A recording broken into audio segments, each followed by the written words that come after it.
A man lived in complete darkness for 47 years. No sunlight, no human touch, no hope. Just 4 stone walls and the slow death of his mind. When they finally found his body in 1913, investigators couldn't believe what they saw.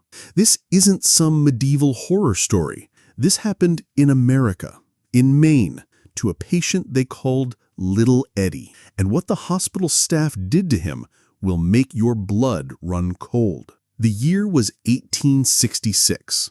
The Civil War had just ended, leaving America broken and searching for answers.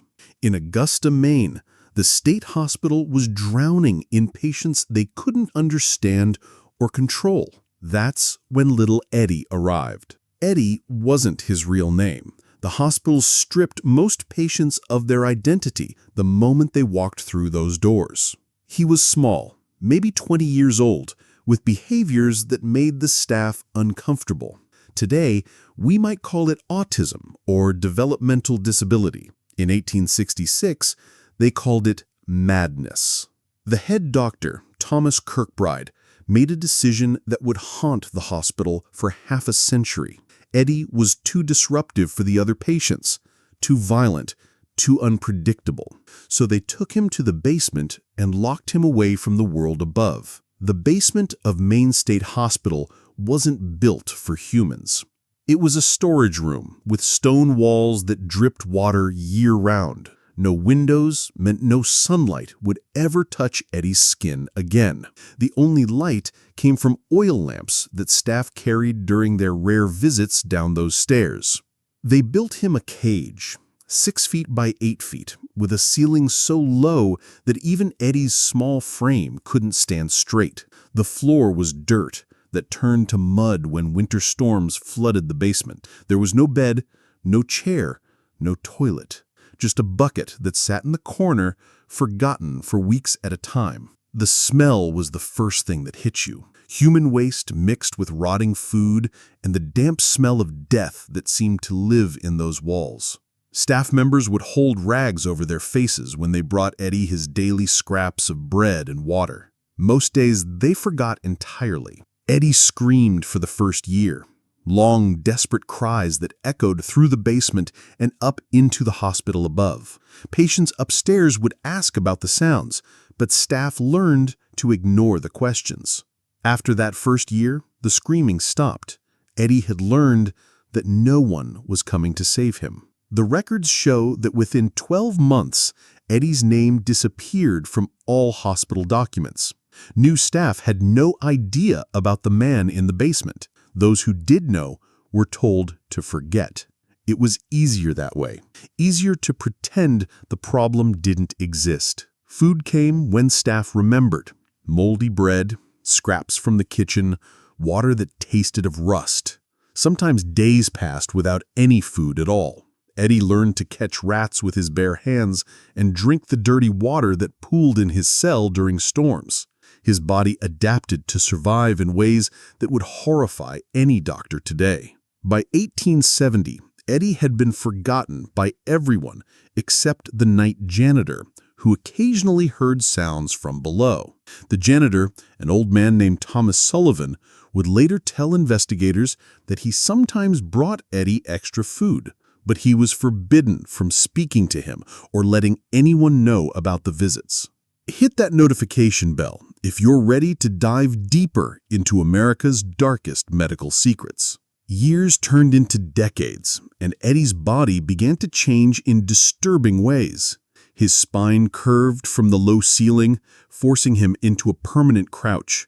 His skin turned pale and thin from never seeing sunlight.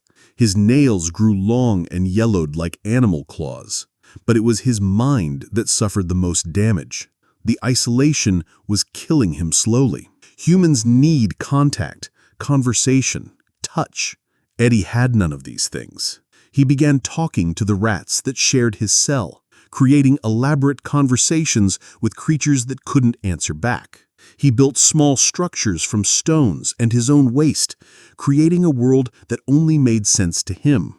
In 1880, a new doctor named William Harris took over parts of the hospital. While reviewing old records, he found references to the basement patient, but couldn't find any current documentation. When he asked the head nurse about it, she turned pale and said the matter had been resolved years ago. Harris didn't push further. Eddie's condition grew worse with each passing year. His hair grew wild and matted, hanging around his shoulders like a curtain. His teeth fell out from poor nutrition and lack of care.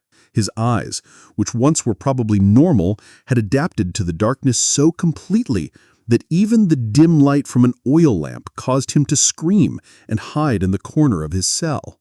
The smell became so strong that staff avoided the basement entirely. When pipes broke or supplies needed to be stored, they would hold their breath and work as quickly as possible, never venturing near the sealed corner where Eddie lived his nightmare existence. By 1890, most people who knew about Eddie had either died or moved away. He had become a ghost story, whispered among staff during late-night shifts. Some claimed they could hear crying from the basement. Others swore they saw shadows moving in the dark corners. But officially, Eddie didn't exist. Thomas Sullivan, the janitor, died in 1895, taking with him the last person who cared about the man in the basement. From that point on, Eddie was truly alone. No one brought him food regularly. No one cleaned his cell. No one checked to see if he was alive or dead. Somehow, Eddie survived. He learned to eat insects, drink condensation from the walls, and sleep in positions that wouldn't aggravate his curved spine. His mind had broken years earlier, but his body refused to give up. He had become something barely human, a creature adapted to live in hell. In 1900, the hospital hired a new superintendent named Dr. Robert Morrison. Morrison was young, educated at Harvard, and believed in modern medical practices. He wanted to inspect every part of his new hospital, including areas that hadn't been examined in decades. Morrison's inspection began in the spring of 1913. He worked his way through every ward, every storage room, every corner of the massive building. When he reached the basement, his assistant warned him about the smell and suggested they skip that section. Morrison refused. What they found would change Morrison's life forever. Behind a door that looked like it hadn't been opened in years, Morrison discovered evidence of the hospital's darkest secret. The smell was overwhelming, like death itself had taken up residence in that corner of the basement. When they forced the rusted lock and pushed open the door, their oil lamps revealed something that defied explanation. Eddie was still alive. After 47 years in that cell, through brutal Maine winters and sweltering summers, through starvation and disease and complete isolation, Eddie had survived, but he was no longer recognizable as human. His body was twisted and broken, curved into a shape that fit his tiny prison. His skin was white as paper and covered in sores. His hair hung in filthy ropes around his face. When the light hit him, he made sounds that Morrison later described as not quite human and not quite animal. But it was Eddie's eyes that haunted Morrison for the rest of his life. They were huge and pale, adapted to see in complete darkness. When the lamplight hit them, Eddie screamed and tried to burrow deeper into his corner, covering his face with hands that looked more like claws. Morrison immediately ordered Eddie moved to a proper hospital room upstairs. They brought in doctors, nurses, clean clothes, and real food. But it was too late. Eddie's body, pushed beyond all human limits, was shutting down. The transition from his underground prison to the world above was too much for Eddie's damaged system. The clean air made him struggle to breathe. The soft bed felt foreign against his twisted spine. The natural light from the windows sent him into fits of terror. Eddie died 3 days after his rescue, on October 18, 1913. Dr. Morrison was with him at the end. The last thing Eddie said was a single word, repeated over and over until his voice gave out, dark. Morrison faced an impossible choice. Exposing the truth would destroy the hospital and end his career, but staying silent would make him part of the cover-up. Initially, he chose silence. Eddie was buried in an unmarked grave, his death listed as natural causes related to mental illness. But Morrison's conscience wouldn't let him rest. He began keeping detailed journals about Eddie's case, documenting everything he had seen and learned. These journals, discovered after Morrison's death in 1934, became the main source of information about one of America's most shameful medical secrets. The story didn't become public until the 1940s, when mental health advocate Dorothy Dix found Morrison's journals and brought Eddie's case to light. The revelation shocked the nation and became a rallying cry for psychiatric reform. Laws were passed requiring regular inspections of all mental health facilities. Patient rights were established. Documentation became mandatory. The horrors that Eddie endured helped create the protections that keep patients safe today. But questions remain. How many other patients like Eddie were forgotten in basements across America? How many died alone and unmarked, their suffering hidden by institutions that saw them as less than human? Today, a small memorial plaque marks the spot where Eddie's cell once stood. Visitors to the area report strange feelings of sadness and unexplained drops in temperature.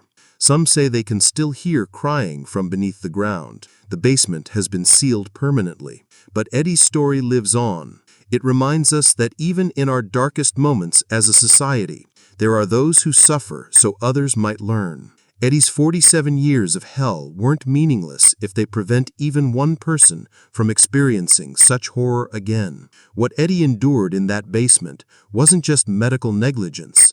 It was systematic torture, carried out by people who took an oath to do no harm. His story forces us to ask uncomfortable questions about how we treat our most vulnerable citizens, both then and now. The man they buried alive in a Maine basement finally found peace in death, but his legacy demands that we never forget the cost of looking away when others suffer. Drop a comment below sharing what shocked you most about Eddie's story, and ring that bell so you never miss our investigations into history's darkest medical secrets.